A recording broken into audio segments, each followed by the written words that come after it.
Talk of the Town was invited with the traffic division of the Acton Police Department to go to a very busy intersection off of Massachusetts Ave in West Acton Village for a crosswalk enforcement operation.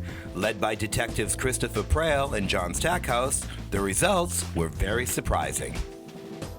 We target the areas of town that are highly traveled with pedestrians as well as vehicles, and hotspots as we call them. We target the marked crosswalks as opposed to just random spots in town where you'll see people cross the street. One of which we're coming up on now comes out of a path from the school development. There is no marked crosswalk there, and we see people there frequently traveling that area of town, and do advise them that it is not a marked crosswalk, so the motoring public does have the right of way. So we do recommend, again, using the marked crosswalks to safely cross the road. And obviously, as we teach our young children to look and listen before you cross the street, even if you're in a marked crosswalk, just to be on the safe side. 10 seconds in, and we recorded our first violation. Okay, John, there you go, Toyota. First one right out of the hole.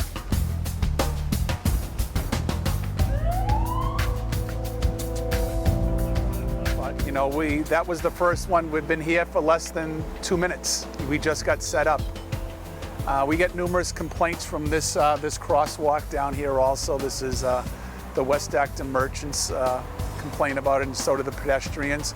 It's a busy area down here. There's a lot of people walking down Windsor Ave. There's a elderly housing complex down there also. Mass law does state that you have to be 10 feet from the other lane, which, you know, these lanes in Massachusetts are 11 feet 5 inches to 12 feet the travel lanes are. So that, you know, 2 footsteps out in the crosswalk. And what people have to be aware of, you just can't be on the sidewalk near the crosswalk for somebody to stop. You actually have to be in the crosswalk. So I could be standing here all day hoping that somebody's at a stop. Law states you have to be in the marked crosswalk for somebody to stop. Okay, right there on the van.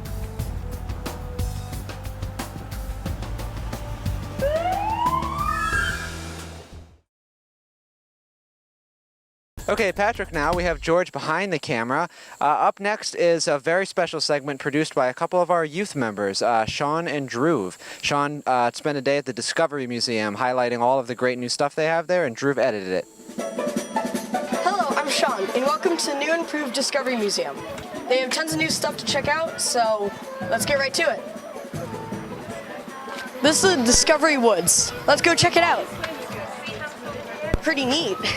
I can see it's made all out of wood, and I heard that they use the wood that they cut down from this area to build it, and it's all natural and very learnative.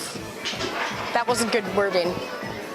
Let's go check out Fairy Barrow and what they have. This is a slap-a-phone. Hands only.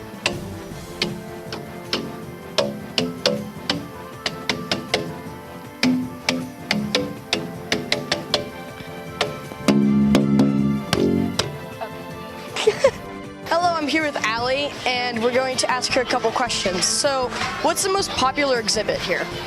Wow, well, all of the exhibits are equally popular, but what I find is that each of our visitors has their own favorite. So families will come in and they'll say, well, my child's favorite is this exhibit, my other child's favorite is that exhibit, and it really just depends. We have exhibits for everyone. We have science exhibits, we have math exhibits, we have design and engineering exhibits, we have architecture exhibits, we have imaginary play, and we have a whole acre of outdoor play as well. So, are there any like special exhibits, like limited time exhibits happening soon or now? So all of our exhibits right now are open to the public, and we welcome everyone to come on through. We have the only area in our museum that's a little bit geared towards certain ages is our Brain Building Together exhibit, and that's for caregivers who have children here who are birth to 3 years old, so it's for our littlest visitors, and it's a great spot to come in for families to be together, to play with your littlest guys. So Scariata Grande, what's coming up on the show? Well, right now she's a loss for words. Coming up next, here is the 25th anniversary video of the Maynard Boys and Girls Club.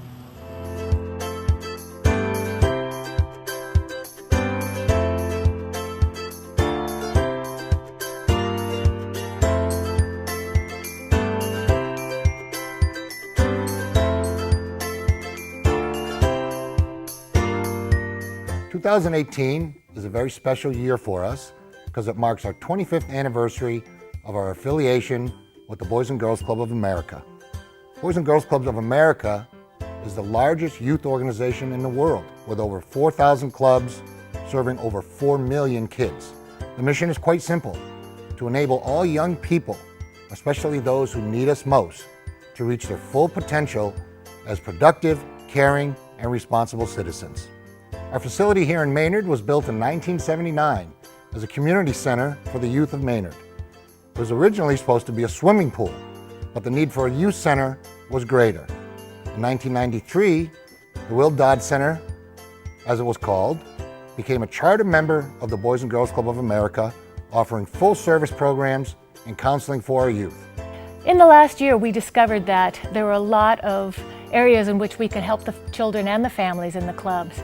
And so we created Wellness Across Assabet Valley, which is a wellness collaborative working with the police, the fire departments, the social workers, and bringing in health care organizations across the Metro West area in order to support families around fitness, nutrition, mental health, and addiction. We accept every kid through that front door, especially the ones that need us the most. And we help and support them so that they can meet their highest expectations. Here's Robin with her piece that she produced with upcoming Olympic hopeful Ben Bramley. The Bede Center in Concord, Massachusetts services over 200,000 community members each year. There are 4 swimming pools, a full fitness center. But people aren't just coming here for the workouts or the swimming, they're coming to train for the Olympics. Wellesley native Ben Bramley has a big dream and he is well on his way to achieving it. I really want to make the Olympics, hopefully 2020. My best shot would probably be 2024, but I just kind of like diving, so if I don't make it, I'll still have fun, won't regret anything. Ben's diving has already taken him far from home, traveling stateside as well as to Russia and Madrid.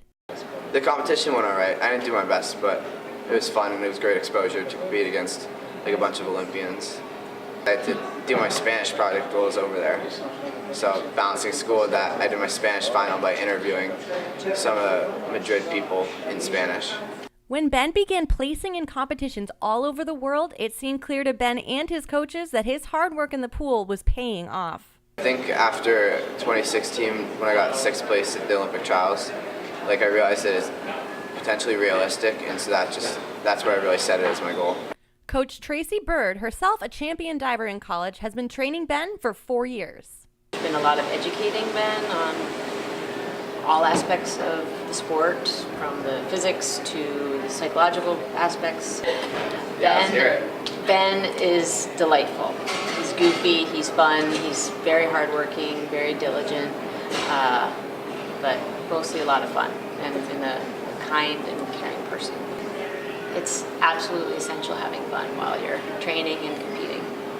Talent and drive are at the heart of this story, and with the right support, local young adults like Ben can follow their passions and take them out into the world. Everyone here at the very supportive Bede Center wants Ben to do very well when he heads off to Purdue. In fact, anyone who hears Ben's story wishes him the best of luck. So good luck, Ben.